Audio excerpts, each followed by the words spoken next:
And welcome in, ladies and gentlemen, into the sit-down with Sauce God and Stacks, because I dubbed Mike Shimbursky his new nickname, Stacks. Officially, Mike Shimbursky, a.k.a. Stacks.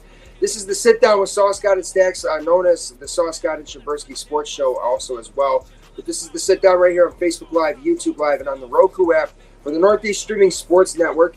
And, of course, you can download that on your Roku TV if you want to watch us. And here's a little ad for that right now. This is Northeast. This is Northeast Streaming Sports.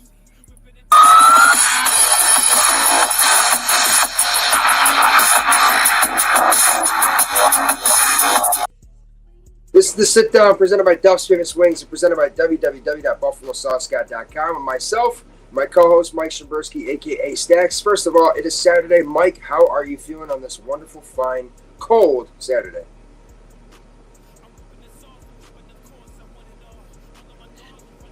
I'm actually feeling pretty good. I'm trying to be cautiously optimistic. I've been talking to my family a lot about, and friends about this upcoming game on Sunday. But it was kind of nice to have a relaxing Thanksgiving, just kind of, be able to eat, not have to worry about this Eagles game until our food sells, Yeah, Mike, how was Thanksgiving, man? I mean, I was able to enjoy a wonderful day myself and obviously enjoy some great football, which we'll talk about those scores too at some point during the show. But, how was the holiday for you overall? Yeah, man, it was good. It was kind of a nice, relaxing day. We ate at 2. I think I had 2 plates, 2 full plates throughout the day. I'm still kind of full. I think I still think I'm feeling some of the effects from Thursday. Yeah, I definitely put myself into a food coma as well. But if you guys are just tuning in, do me a favor if you don't mind. Hit that react button, hit the like button, hit the share button. Also, hit the comment button and join us here in the comment section because we'd love to hear exactly what you guys have got to say for this upcoming Buffalo Bills and Eagles game, as well as all the around the NFL for Week 12 type of action. But, guys, that hotline is open. You can call in to the show at 716-800-1772. That number will also be below on the ticker, where you can also find my social medias at Buffalo Sauce God, and where to find all of the content that we got coming, myself and Mike, right here on my network. So call into that hotline if you guys want to talk Bills, Eagles, you want to talk anything NFL for Week 12. We've got it all. We've got tons to talk about. We got a great show ahead of us. Obviously, with the Buffalo Bills winning their most recent matchup against the New Jersey Jets, I think that kind of set the tone for how we are going to try to play the rest of the way of this season because, this team was able to play much better offensively. This team did a great job defensively. I mean, obviously the Jets' offense is non-existent, as we saw yesterday, even with a third or backup quarterback, whatever the hell it may be. But the Bills played a much better game, and that's kind of got me feeling more excited about this upcoming matchup against the Eagles. I think a lot of people are counting the Buffalo Bills out, and, I think that that's the wrong move. So we're going to talk about all that and much more right here in the sit-down. So don't go anywhere, guys. Hit that like and share. Hit that comment button. Let's play that introduction video, and let's get this damn show kicked off, and let's get you guys hyped up for Saturday for your Buffalo Bills. Let's get this over with. 1, 2, 3, 4.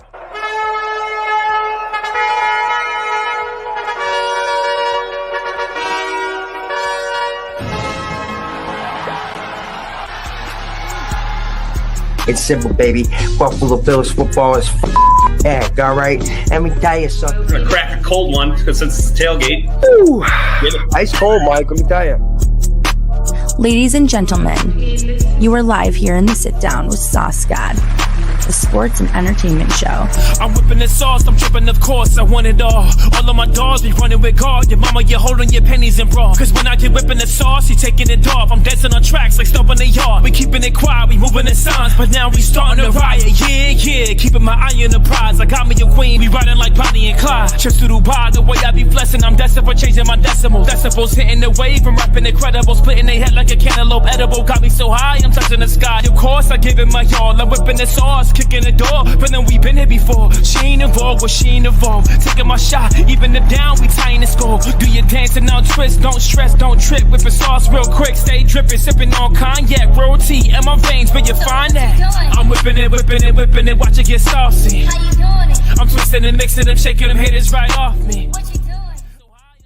Welcome into the Sit Down, a sports entertainment show with Sauce God and Stacks. I want to thank our producer, 12 Gauge backstage, man in the boards. I want to thank my wonderful girlfriend for the wonderful voiceover during the intro that just gets me hyped up. And also want to thank Mark Lee, local recording artist out of Buffalo, New York, for the Sauce introduction song. So guys, check them out as well. Show some support to all those local people and show some support with that like and share, comments, and feel free to call into that hotline at 716-800-1772. You're live here with myself, the Sauce God, and my co-host over here. Actually, he's over here, Stacks.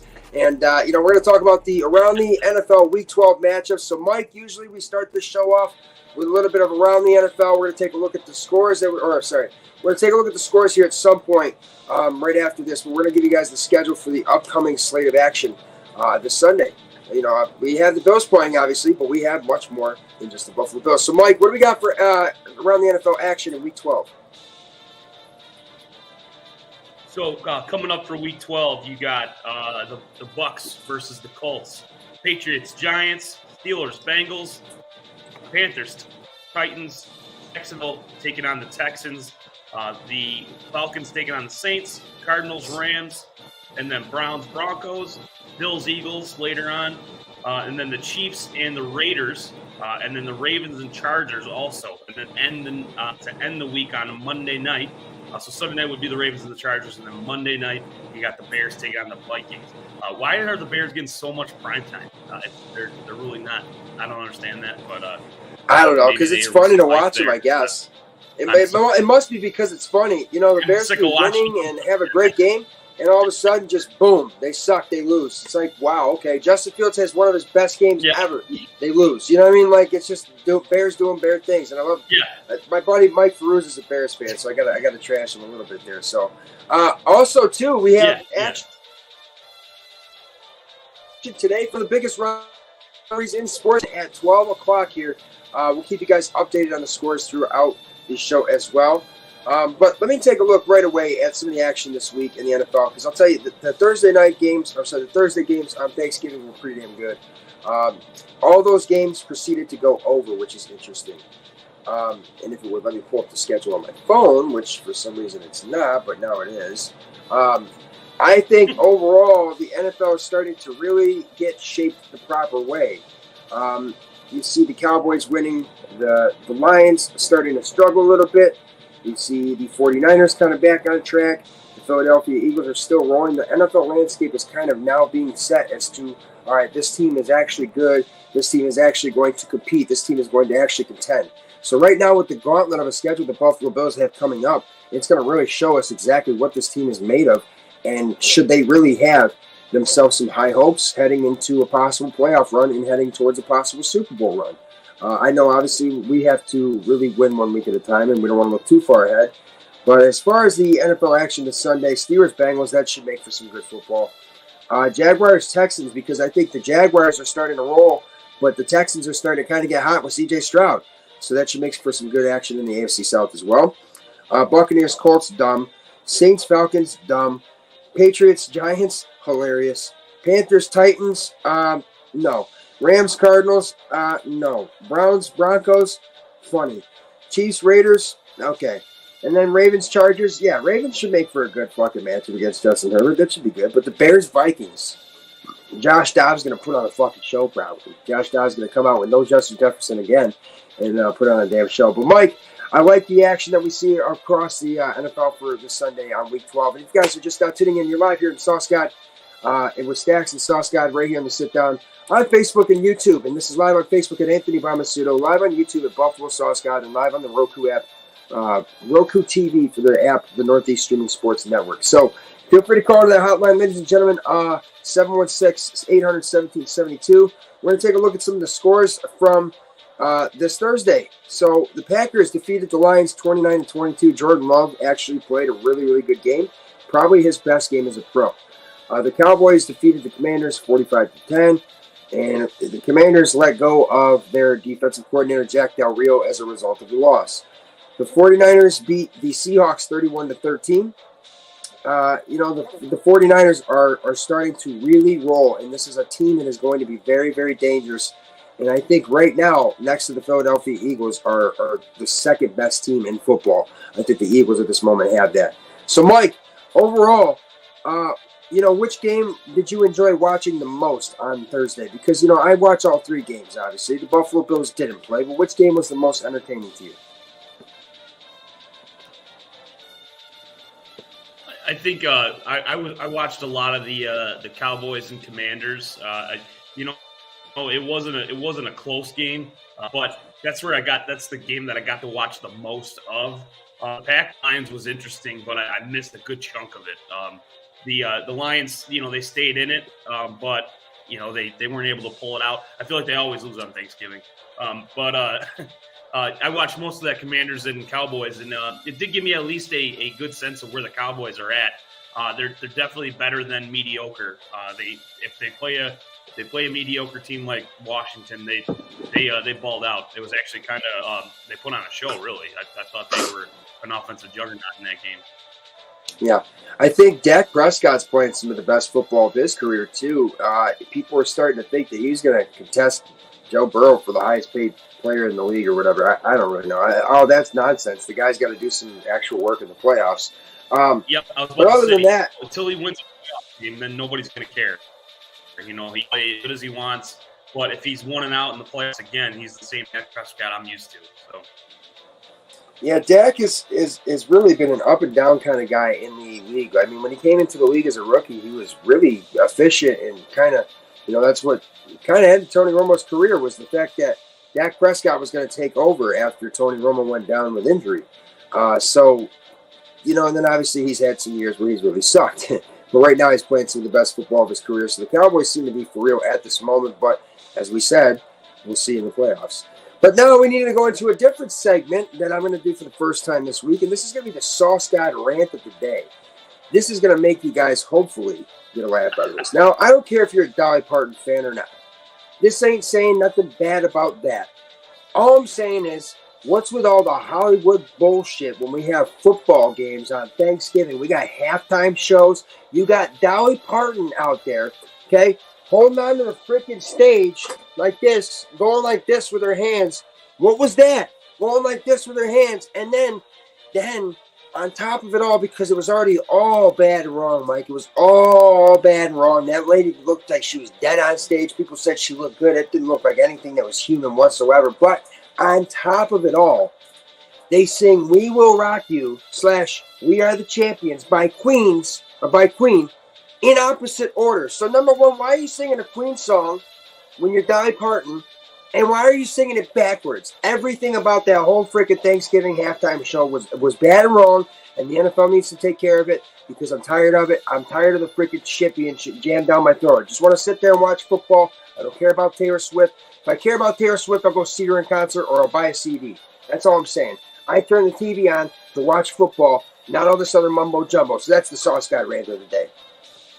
Now let's go into this discussion right here, ladies and gentlemen. Let's actually talk a little bit about the Buffalo Bills. But if you're just now tuning in your life here in the Sauce God, Sauce God, see, I'm still saying that. But to sit down with Sauce God and Stacks right here on Facebook, YouTube, and on the Roku TV Northeast Streaming Sports Network app. So, Mike, how did you feel overall after the 32-6 victory over the Jersey Jets? And do you think this team has turned around? I'll get into that in a second, but I just want to comment on your rant only because I said the same thing when Dolly was holding on to the stage. I was like, I think she's regretting the decision to actually do this. I think it sounded fun at the time. She's like, yeah, I'd love to perform.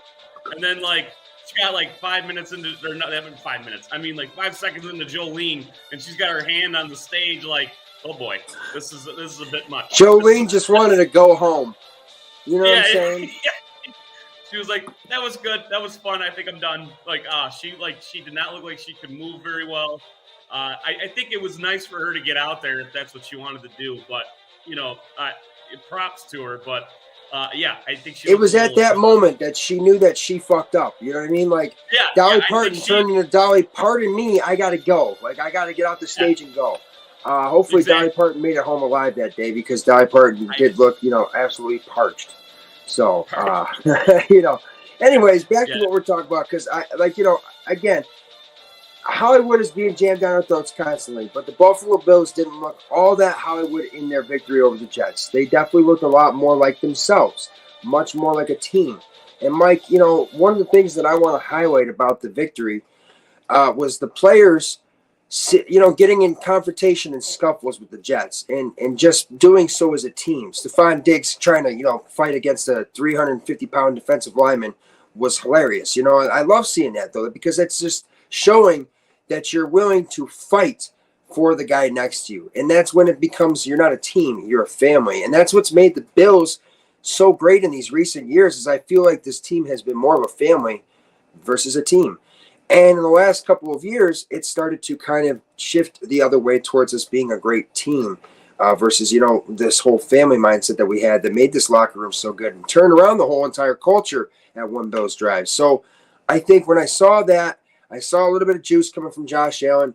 I feel like this team has a little bit of that spark again. And I feel like that spark really came as soon as Reggie Gilliam laid the smackdown and forced the fumble on that opening kickoff. That set the tone right away. Now, I know we didn't get 6 right after, but that's okay. You don't necessarily have to. The Bills were able to, the whole game, consistently move the football and score. Or if they were at least able to move the football down the field to where they weren't in situations of 3 and outs where they're giving the Jets decent field position. They just constantly won the battle of field position. Now, they gave up 6 points, but the defense did its job again. Rasul Douglas really should have been the defensive player of the week. Jalen Ramsey got that for a stupid, well, I get it. It was a sick interception. I get it. But Rasul Douglas had 3 takeaways and had 3 pass deflections and was an absolute monster. So guys like that playing so well and stepping up in, you know, places where you have to, in the way that we were able to get some guys involved in offense, it just made me feel like this team is realizing that there's just a lot of different guys on this team that can contribute and can help win games. And it doesn't just have to be Josh Allen. But Mike, overall, you know, what do you feel that you took away most from that 32-6 victory over the Jets? I think that what I took from it was they weren't trying to force it to Stephon Diggs anymore. There was a spread the ball around mentality and just kind of get everyone involved and take what the defense gives you, which they did. They did it all day. Josh was great. He actually that throw to Shakir was, I mean, it was a little risky, but that's the Josh we know. You take a little bit of a risk, and then the reward was an 81-yard touchdown by Khalil Shakir. So, you know, that's when he's taking chances like that and it's paying off like how it did. Then you're willing to allow him to take more risks and have him be more of himself. I think that Joe Brady has allowed him to. It looked a lot more like Josh was in control against the Jets, and they kind of let Josh play his game like he has in the past.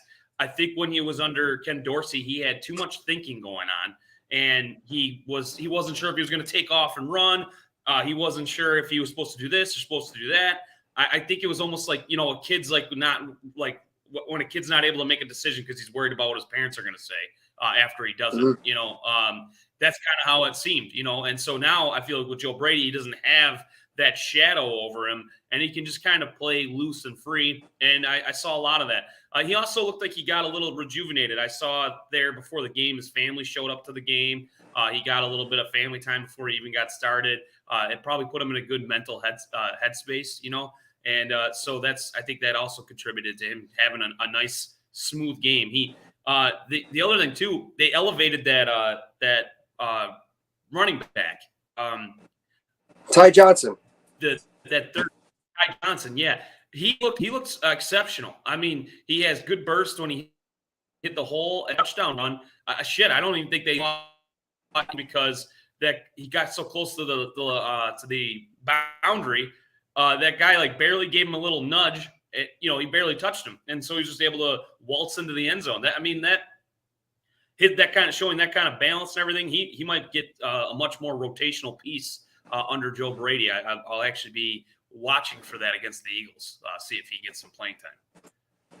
I think we also saw that our running game is something that we need to prioritize even more, because we do have a really great running back in James Cook who can do a lot of things, not necessarily just running. But what I saw out of him against the Jets too was this level of ferocity too, where he was lowering his shoulder and playing kind of more of a downhill running back style, which is not really the way that James Cook plays, but he was very aggressive. And then obviously the way that we're seeing Dalton Kincaid getting involved in the offense is crucial too. This kid is right now looking like one of the best tight ends in football.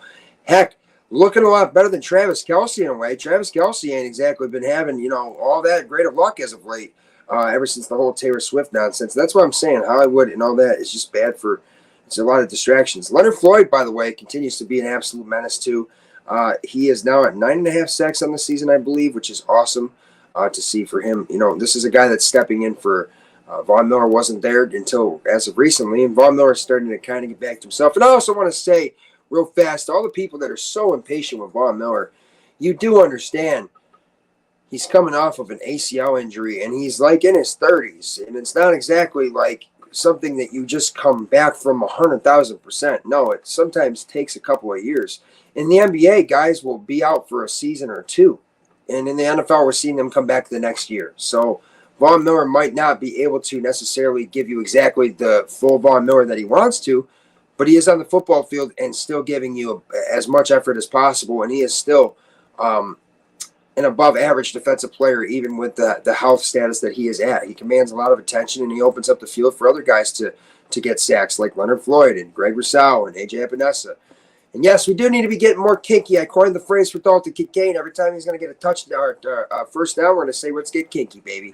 As well as with James Cook, hashtag let James Cook. I got that one started last year. But Ty Johnson, man, that was a nice little addition as well, which does make you wonder, when are you going to see Leonard Fournette finally get onto the playing field for the Buffalo Bills? I mean, I know he's on the practice squad, but you got to figure this guy was signed to eventually see the actual playing field for the Bills. So, we'll definitely be keeping up on that as well. But, ladies and gentlemen, if you're just now tuning in, you're live here on the Sit Down with the Sauce God and Stacks right here on Facebook and YouTube. This is presented by www.buffalosaucegod.com. Your source for daily entertainment, and also some great merchandise options with the Sauce God logo and some Bill stuff as well. And this is also presented by Duff's Famous Wings on Sheridan Drive, the best damn chicken wings on the planet. Shout out to my cousin Joe Duff as well. Much love. And for all you guys out there watching, feel free to join us here in the comments. And if you're watching on the Roku app, feel free to join us on Facebook or on YouTube at Buffalo Sauce God on YouTube, and on Facebook at Anthony Bomasudo. Or feel free to call to that hotline right now, ladies and gentlemen, at 716-800-1772 to call in and talk football with myself, the Sauce God, and my co-host, Mr. Mike Shimbersky, a.k.a. Stacks. So we're talking about the Bills and Jets, but now we're going to move on into our first segment here of Bada Bing, Bada Boom. Let's play that video.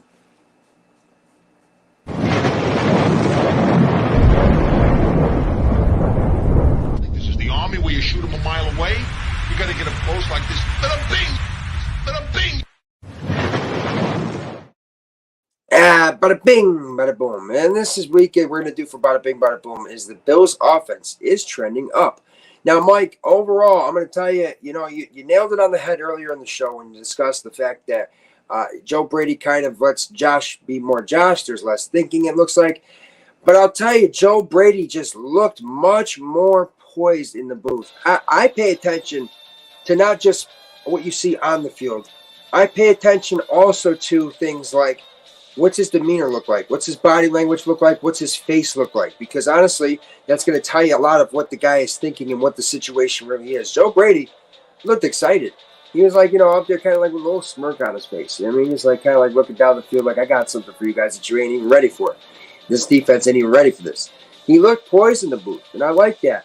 I think the Bills' offense used so many of its playmakers except for Gabe Davis, which Joe Brady, after the game, had said that Gabe Davis was truly the player of that game despite receiving no targets. So what's that tell you? This team has got a game plan, and they executed it well. And the guys that needed to step in place and make plays, made plays, offensively, defensively, and special teams. We had the special teams player of the week. We should have had the defensive player of the week. And if Josh Allen didn't have the interception and maybe another, 25 yards, he could have possibly had AFC Offensive Player of the Week, right? So the Bills played a much overall better performance. Joe Brady seemed to be a refreshing new face for the Bills at offensive coordinator, and a guy that's now got an opportunity to, keep this offensive coordinator job or possibly command some more attention for a future job in the NFL as well.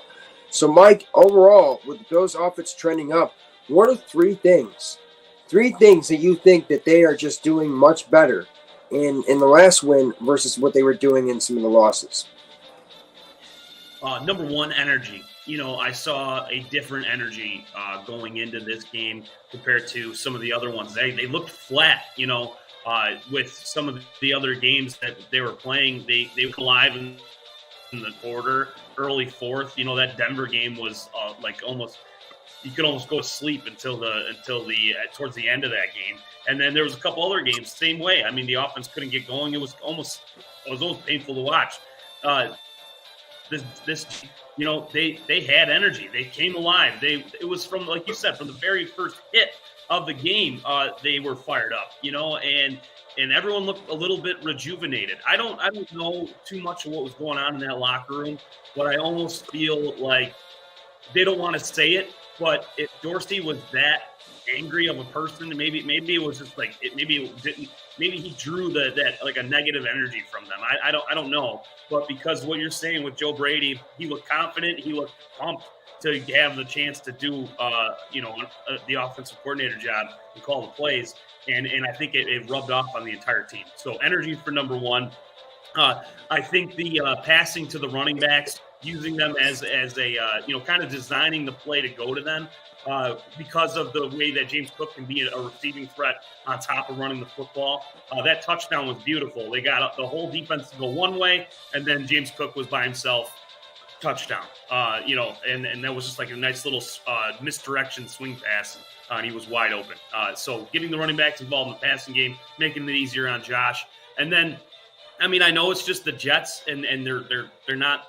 They don't have a great offense, but a banged up secondary. The fact that good on the organization for going and getting Rasul Douglas to jump in and kind of just be that missing piece for now until they get Trey White back and they get some of their other playmakers back. But to have a guy like that be able to step in and then make the kind of contribution that he did, I totally agree. He should have been defensive player of the week. How do you have that amount of turnovers, and then just kind of be shut down all game and not get some sort of props for that? I thought he did fantastic. Don't forget 3 pass deflections too. Like that right there on top of his 3 takeaways. That's an insane defensive day for a defensive back where you can't touch guys. Defensive back is the toughest position to play in football by far, right? Because you can't do shit and you don't know where the guy's going, right? But Rasul Douglas definitely did.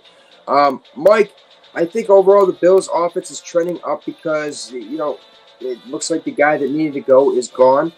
The questions still do sit there about Sean McDermott, obviously, but the Bills did win as a result of Ken Dorsey being fired against one of the best defenses in football, too. The Jets have a great defense. I know that they obviously lost the Dolphins, but they were able to actually play well enough to where if Jets had an offense, they could have actually won that game by far. I mean, Tua didn't look all that great yesterday. In fact, I thought that the Dolphins were going to have a down day just because the Jets' defense really can create havoc.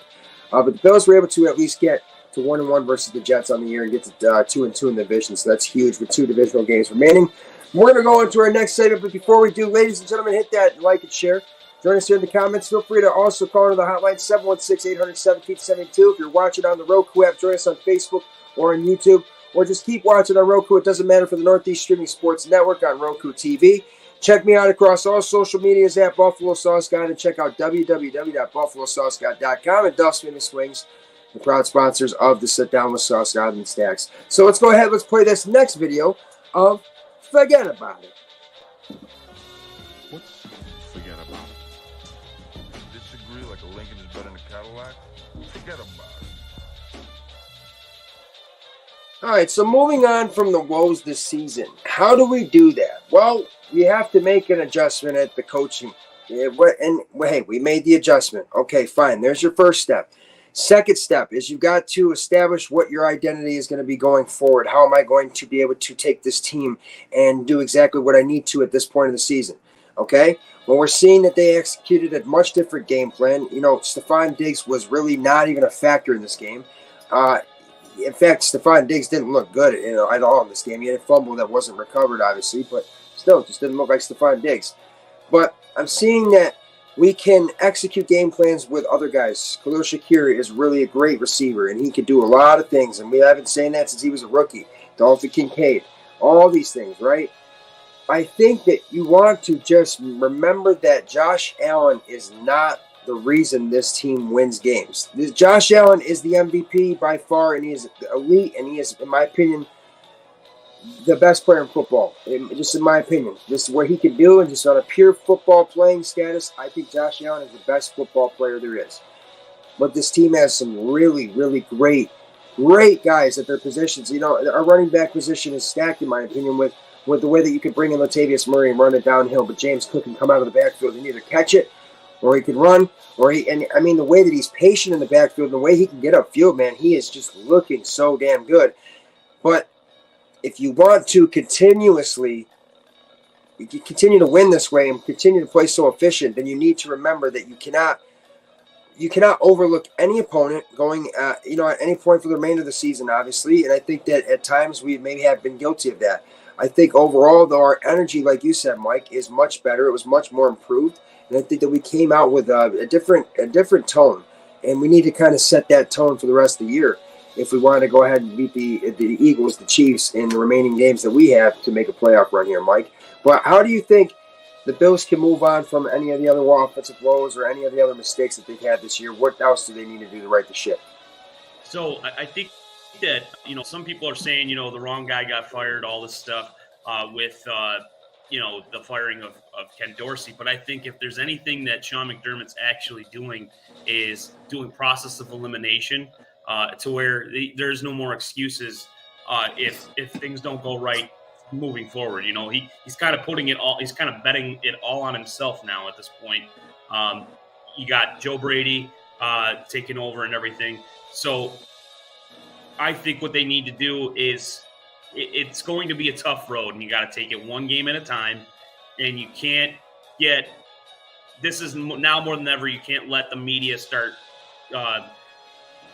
making cracks in the foundation like they have so far with the Josh Allen and the Stephon Diggs thing, and then making it look like Diggs doesn't want to be here, and all that noise. They got to block it out, and they have to go into every week like it's a must-win game and prepare like they've never before. Josh said it before just a little bit ago, saying there was this last season they were in a spot where their backs were against the wall, and they have to pull it off. I think they got to get back to whatever mental state they were in previous seasons that allowed them to rally back. They're coming up against the Eagles, and they just need to focus on every Eagles right now and just don't look too far ahead. Don't get yourself looking too far ahead. I think that's what they need to do. Focus one game at a time and block out all the noise. 100%. Focus on the slate in front of them for sure. And I think that this team is just kind of at this point realizing that it's just right now. The time is now. The time is not last year. The time is not next year. The time is now, and it is a sense of urgency to win week after week. Sure, but again, it is a week-by-week basis at this point, and you did, find a way back into the winning column again, and a much-needed divisional win for the Bills, so they got to feel good about that going forward as well, because, hey, they still have two more divisional games, one against the Patriots, one against the Dolphins, and I'm sure the one against the Dolphins will be a dogfight. I don't know about the one against the Patriots because I'll tell you what, that we probably have a sour taste in our mouth for the way that we lost in New England. And of course, that game will be at home. And Mac Jones is having all the fun that he's having over there in New England too. So that should make for a great game for us. But the Bills have now a situation where they could see that it's not just a wild card possibility. There's still the possibility of the AFC East. And I will say that I don't think the Dolphins, with everything that I've seen from them as of late, I don't know how for real they are. I mean, they have some moments where they could just really, they could fall off. You know, I don't think that the Dolphins necessarily have that experience yet. I don't think the Dolphins have that core like the Buffalo Bills do. I think they're just a stacked team with a lot of talent, and it's just a collection of talent. I don't think that it's a collection of a team. So we'll have to see about that going forward. I know the Miami Dolphins are still winning. I'm not saying anything, credit's due where credit is due, but the Bills are at this point, I think, moving on from their woes and ready to, right the ship and ready to put themselves on for the remainder of the season and win some football games, Mike. So let's go on to our next segment here. The Bills head to Philadelphia. So the Bills will play the Eagles at 4:25 in Philadelphia this weekend. So Philadelphia fans, try to be easy on Bills Mafia. Obviously, Philadelphia fans and Bills Mafia are very, very, very similar, and I got a lot of respect for Eagles fans, and I actually have a ton of respect for the Eagles as a whole organization because you beat Tom Brady once, and that's all that I need, right? So the Bills heading to Philadelphia makes me compare Josh Allen and Jalen Hurts, two of the best quarterbacks in football. Some people say that Jalen Hurts right now is the best quarterback in football. I think Jalen Hurts executes the game plan for the Philadelphia Eagles incredibly well, and I think that he's a tremendously elite quarterback. I do. Do I think he's the best necessarily? No. I think he's definitely one of the best, and I definitely think that he is up there, and he's great. And I've said that ever since he was at Oklahoma for the way that he responded to being benched at halftime of the national title game for Alabama, and then he didn't even transfer during his season when he was replaced by Tua as the starter. He stuck it out for the whole rest of the way. That shows a lot about his character. But the Bills have Josh Allen, so this makes for a star-studded matchup. Now, I think that Josh Allen is a much more elite passing quarterback than Jalen Hurts. I think Jalen Hurts has been truly gifted with A.J. Brown and, Devontae Smith. Now you have DeAndre Swift. The Eagles are no freaking joke back there. And then you have one of the best centers in the game of Jason Kelsey. So, Mike, overall comparing these two teams, how do you think the Bills stack up, talent-wise, roster-wise? How do you think the Bills fare? So offensively for the Bills, I think it's a good matchup against the Philadelphia defense. They do. I will say that the Philly defense does rally at times when it's absolutely needed. That they've kept them in games when their Eagles offense is struggling a little bit. They do make plays. Don't get me wrong.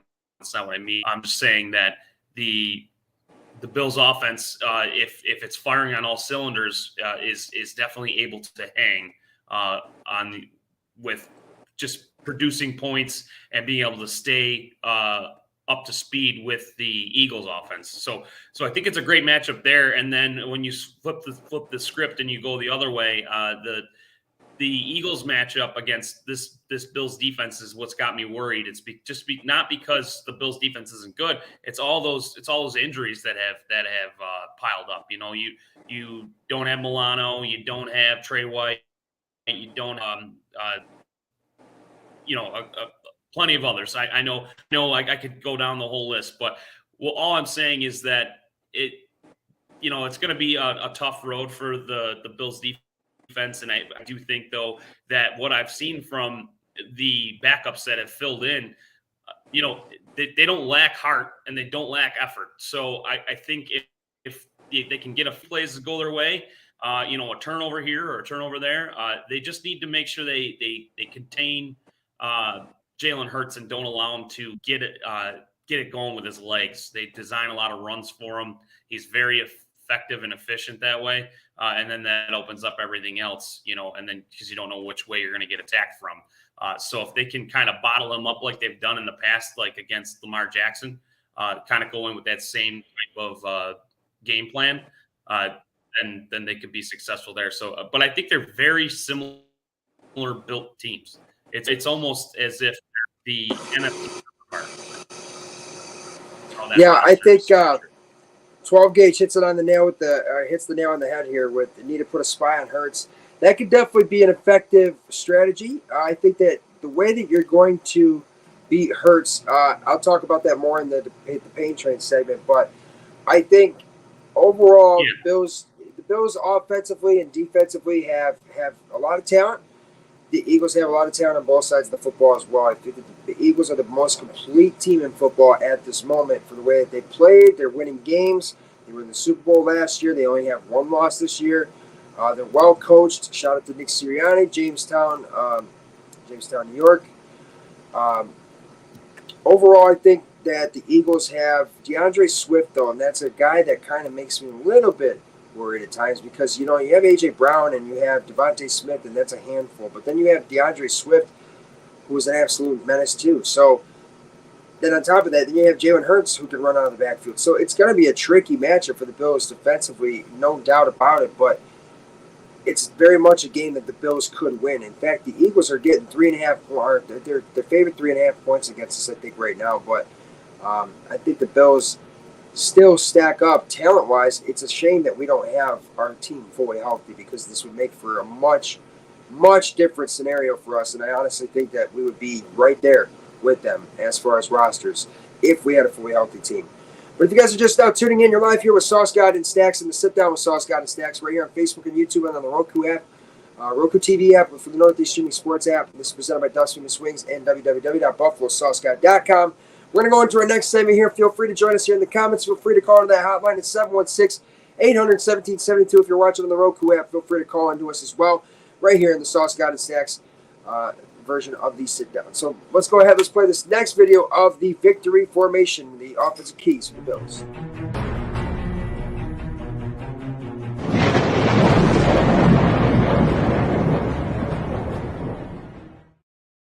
All right, offensive keys for the Buffalo Bills is going to be real simple. Let me pull this up right here. You want to go ahead. You want to protect the football. You want no drop passes. You see that second one? No drop passes. Limit the 3 and outs and use all your playmakers, okay? That's just real freaking simple. I'm just saying, okay? You don't turn the football over, then you don't give Jalen Hurts and that Eagles offense so many damn opportunities, right? And that's what you want to do. You want to limit those opportunities. Same thing that we wanted to do against teams like the Kansas City Chiefs or the Miami Dolphins. You play the same way.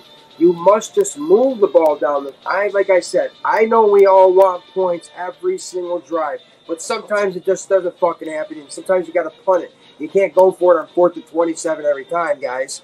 But if you at least move the ball down the field instead of getting into 3 and outs, where now you're punting it from your own 40 and you're backing them up into their own 15, 10, 5-yard line, that's what makes the game much more difficult for the other opposing offense, right? So the best offense this week is really just trying to make things as easy as you can for the defense. So that means no turnovers, scoring when you can, no drop passes, because those drop passes are anything that kills us. And I didn't see a ton of those last week except from Stephon Diggs, which is something that I was a little shocked to see. But again, use all your playmakers. Using all your playmakers is exactly why we just saw Khalil Shakir and all these guys play incredibly well in the Bills' offense, finding, as of late, that when you use these guys, you're using other playmakers, you're going to win football games. Same thing that we did last week against the Jets, same thing against Tampa Bay, and same thing that we've done in previous weeks as well. Well, Mike, what are your offensive keys for the Buffalo Bills this week for victory against the Eagles? Yeah, mine are actually relatively simple, too. Run the football early on. See what you can get out of that. Don't give up on it working right away. As long as you're moving the football in the passing game and you're able to get down the field, make sure you continuously sprinkle in that run when you need to and get going. It seems like he gets better as the game goes on every week. The more you keep feeding him, he starts producing. And so I really hope that they can get that going early, so then that opens up everything else as far as in the passing game. And then just get points on every drive. just because we kind of saw it against the Jets there. They all end in touchdowns, but the touchdowns started to come as the game went on. Each time when they got into scoring range, they started producing touchdowns. But in the very beginning, they got field goals when they needed them, and they made smart decisions to get the points because that came in handy later. And then you never know when that comes back to bite you. You go for it on fourth down, you don't get it, and now they get the ball back. And the Eagles, they go down and score, and now you're down even more than you were. That 3 points could come in handy. I'm not saying don't ever go for it when the game merits it. If you're up 2 scores and it's 4th and 2 and you're in their territory, fine, go for it. But when it's in a situation where those points might come back to bite you, they just need to be smart about when it is time to actually just take the points, kick the field goal, and rely on your defense a little bit. That's all I'm hoping to see. End each drive in points, whether it's a field goal or a touchdown. Just kind of stay in this game because it very well could become a shootout very fast. I like it, Mike. Good stuff, man. And appreciate everybody for tuning in so far. We've still got much more ahead here in the Sit Down with Sauce God and Stacks. But a little quick scoring update from the Michigan and Ohio State game. Michigan just scored the first score of the game, 7-0 on a touchdown run. And Ohio State now has the ball 2nd and 6 on their own 29-yard line with 5:36 to go in the first quarter. A little scoring update for you guys out there. But with victory formation being the offensive keys to the game for the Bills, we're going to go into the other segment of the Pain Trains, the defensive keys for the Bills. Let's go play that video.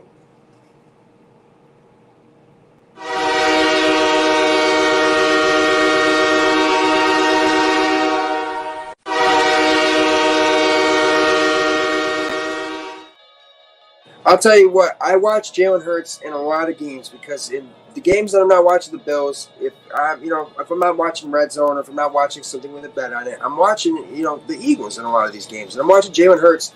When he's swallowed by pressure, he becomes very ineffective. When you get that pressure to him and that pocket collapses around him, he becomes very ineffective. Now, he has to either throw the ball away sometimes, he takes sacks more unnecessary than he needs to sometimes, and Jalen Hurts can start to become just not himself. And that's how you are going to win this game. You just need pressure. And, that's all I need to say. It's just pressure, pressure, pressure. Even if you're not coming down with the sack, you're at least in his face. You're making the pocket collapse. You're making there nowhere for this guy to run. And you're not giving him time to throw the ball to his receivers, right? Giving our defensive backs sufficient time to play sound defense, right? So, if you can collapse that pocket, you could force Jalen Hurts into some turnovers. He's my fantasy quarterback. I know the guy is capable of turnovers. He's turnover prone. You know what I mean? He's a guy that is going to give you a lot of numbers and a lot of production, but he also is capable of turning the football over and having some moments where he stalls out. I've seen the Eagles' offense have some woes, and it's their defense that sometimes wins these games. So really, if you could just create that pressure, collapse that pocket, Jalen Hurts is just never going to really be able to be 100% himself. He might be above average, but will he be elite? I don't think so if you get pressure. But, Mike, what are your defensive keys for the game for the Buffalo Bills?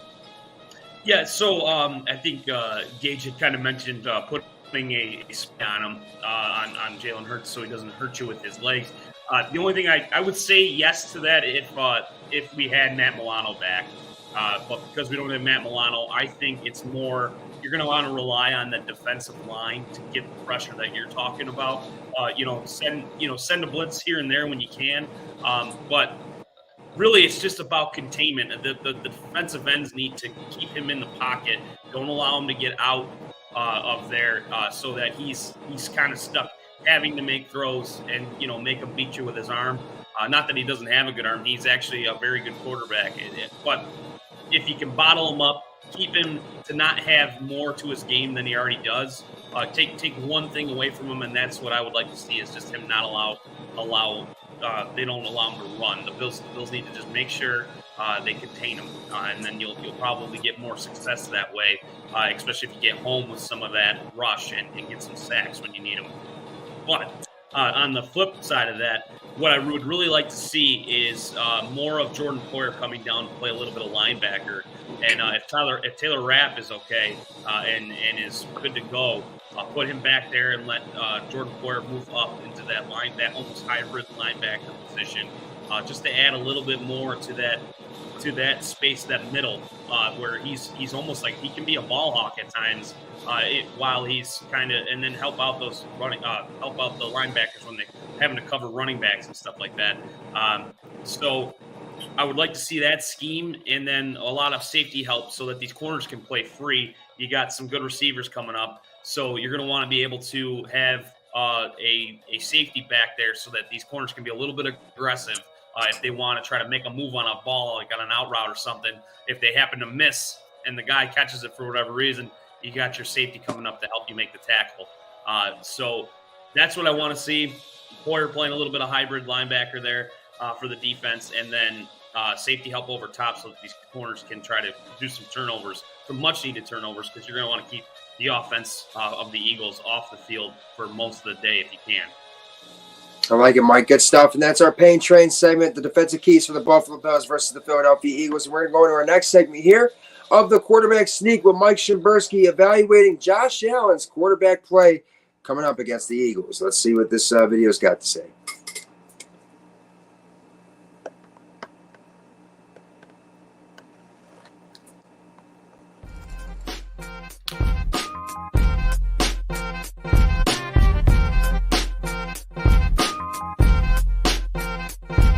And now for the QB Sneak with your co-host, Mike Shimbursky.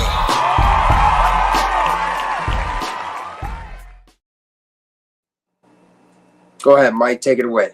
Absolutely. So, yes, Josh Allen against the Jets, he had 275 yards, 3 touchdowns, and that interception, I don't even care about that. You can forget about the interception. It was at the end of the half. He was just kind of bombing it, and it didn't really matter in the grand scheme of things. And then you got the Eagles quarterback, Jalen Hurts, 150 yards against the Kansas City Chiefs, and an interception. So it was not like he played this great game.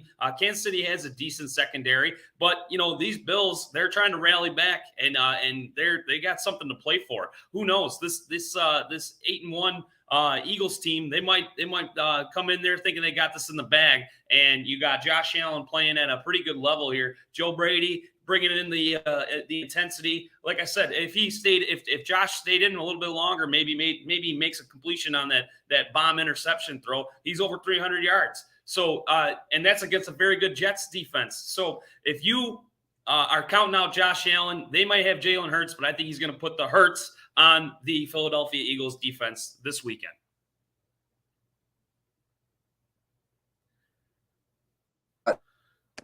I like that very much, Mike. Great stuff. That's the quarterback sneak segment here with the Mr. Mike Shimbursky, a.k.a. Stacks.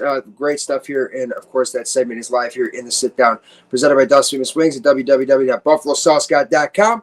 And that's quarterback evaluation play from Mike, at the former quarterback himself. So let's go ahead and go into the next segment here of the weakest link. We're going to talk about how exactly you beat the Eagles and what is their weakest point. Let's play that video.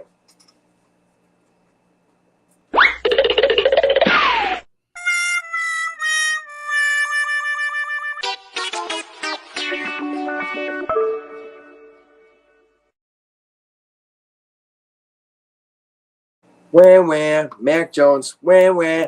How do you beat the Philadelphia Eagles? It's tough because they don't have a ton of weaknesses. They just don't. They're able to play football at some of their weakest points, it feels like, in games, but they are so resilient that they can find ways to win, and that's what makes them such a great team. But when you are able to, lose against the Jets, it makes you still vulnerable, which means that there is a way to beat you. There is a way to take you down. The Kansas City Chiefs beat them in the Super Bowl last year. I thought the Eagles were the best team in football after the Bills lost all the players that they lost due to injury last year. But I think you beat the Eagles just by simply the battle of turnovers. If you can be in the right margin, you're in the right column for the turnover margin, then you're probably going to win this game. If Josh Allen takes care of the football, if we don't have any fumbles, anything like that, but Jalen Hurts has a couple of picks, a couple of fumbles, whatever it may be, that could be the difference.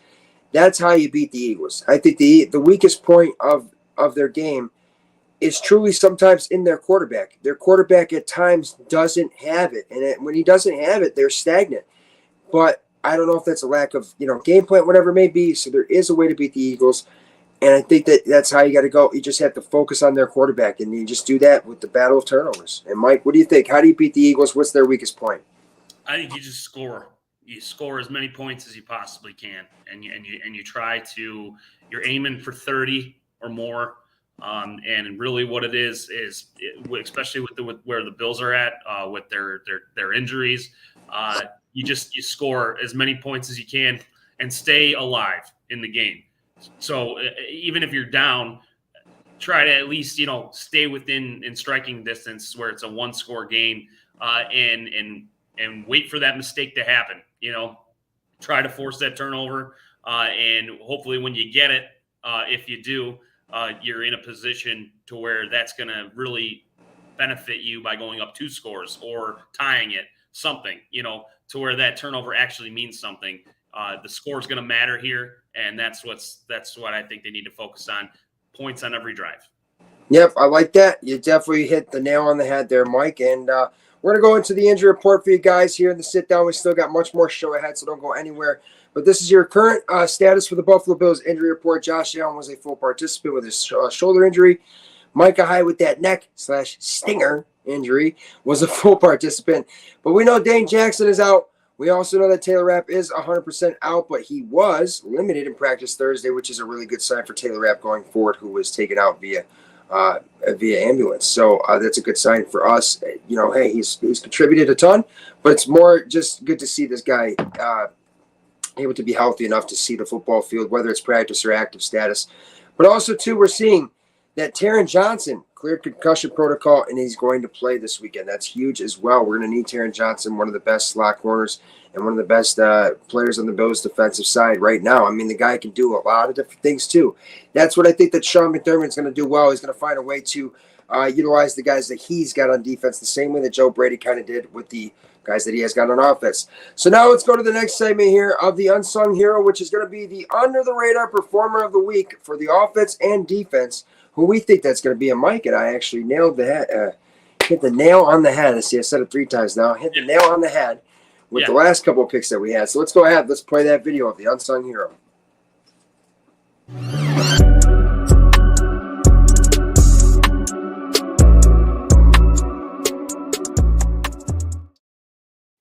I think the Unsung Hero this week is going to be a guy like... you could have even said Ty Johnson could have gotten it last week, right? But I think the Unsung Hero this week will be maybe it's our offensive line. Our offensive line playing well enough against the defensive line and the defensive pass rush that the Eagles have. And that could be exactly what creates a much easier game for Josh Allen to have the opportunity to use, to throw the football with much more efficiency, to also be able to use his legs because he's got time.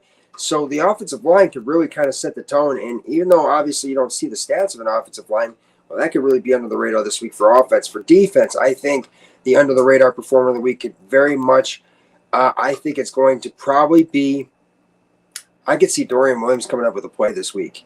Dorian Williams coming up with a couple of plays, just, kind of trying to get on the train here, get on the pain trains with the team. And, saying, hey, maybe you guys don't need to go get Shaq Leonard, which everybody's been talking about since he was released by the Colts this week.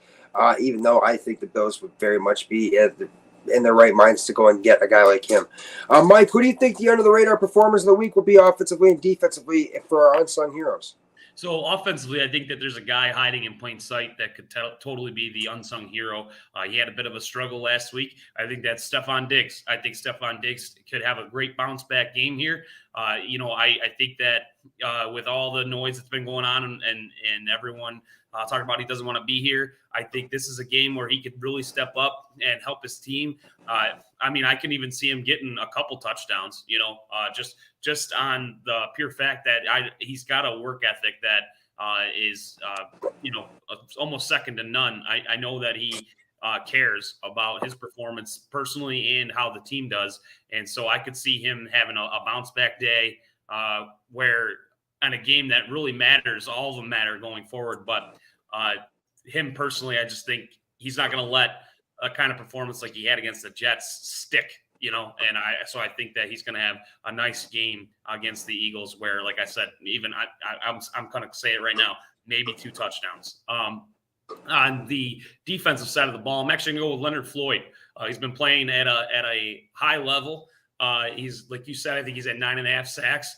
The guy has been quietly doing his job, and I think this game here is huge for him to kind of get in there, get the pressure, and have Hurts running for his life back there. And if he can get some sacks that they need, that could bolster the entire defensive line, get everyone fired up. And then you never know, once a energized defensive line's coming at you, it could be disaster all day because everyone's getting a piece once that starts going. So Leonard Floyd could get that going for that Bills defense, I think.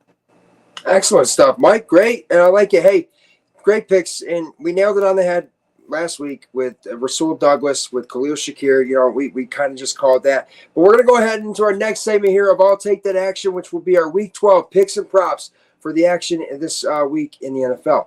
Let's play that video.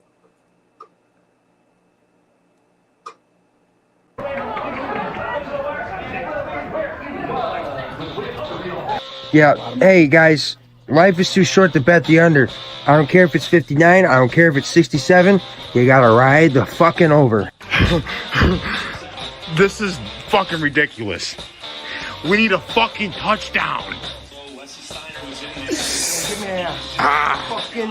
The stakes are high for these ones, boys. Over-unders, give me points. Man. Let me tell you something. Betting over-unders is fun, but we here at the sit down with myself and Mike over here do not encourage or endorse any illegal or underage gambling of any sort. Bet and play at your own risk.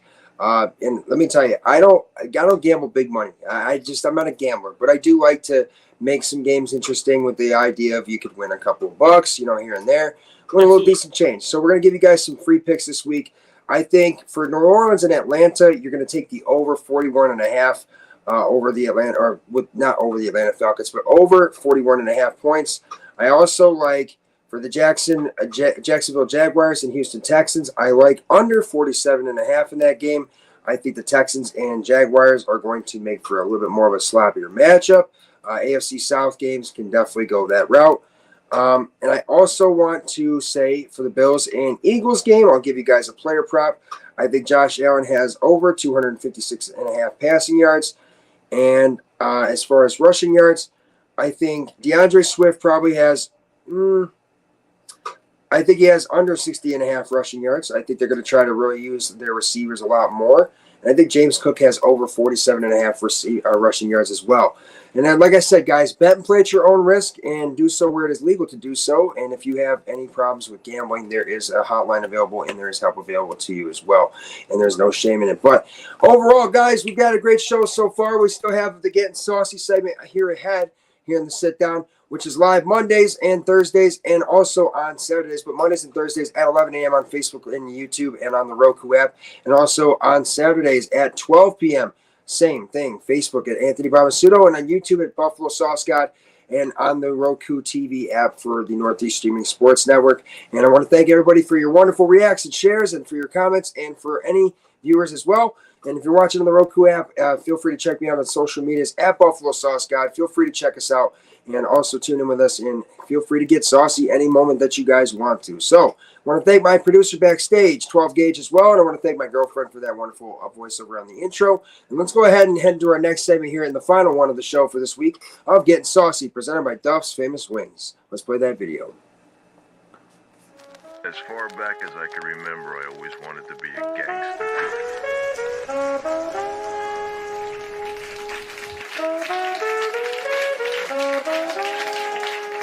Ice cold, nice, refreshing Labatt Blue on a fierce storm behind J817. It's a cold front, is what that is. I'm fired up this week, ladies and gentlemen. I'm going to get you fired up. Bills Mafia, want to hear me getting saucy this week? It's simple. Mac Jones and the New England Patriots, and also, too, the Miami Dolphins, and anybody that's got anything bad to say. Bills by a billion, baby. Let's go. Let's go, Bills.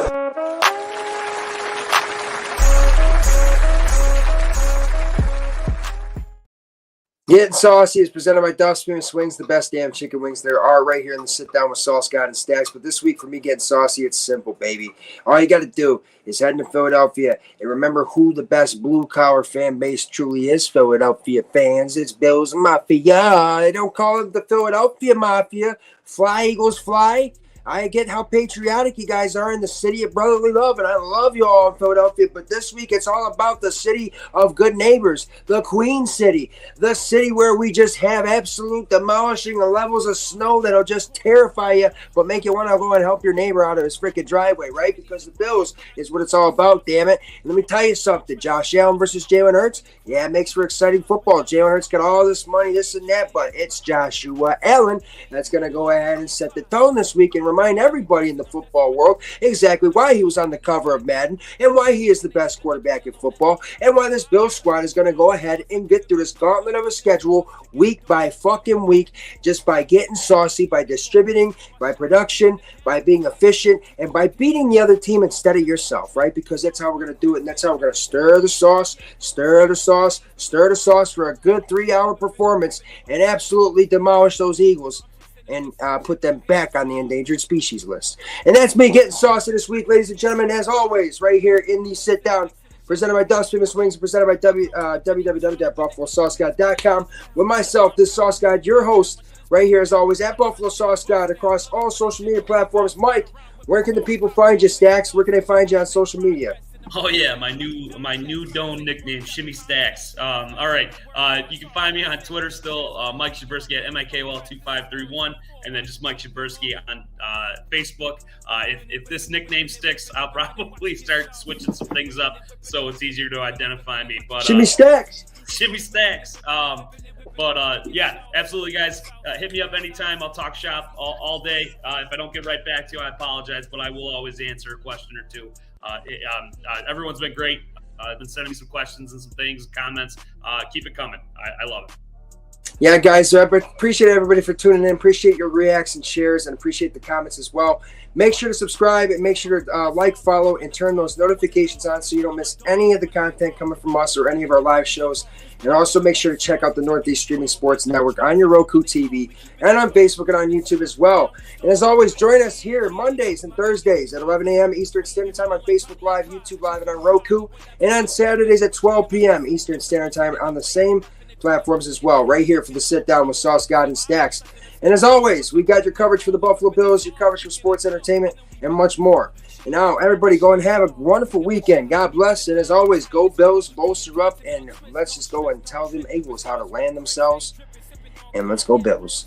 Go Bills. Bills by a billion, baby. We'll see you guys next Monday at 11 a.m.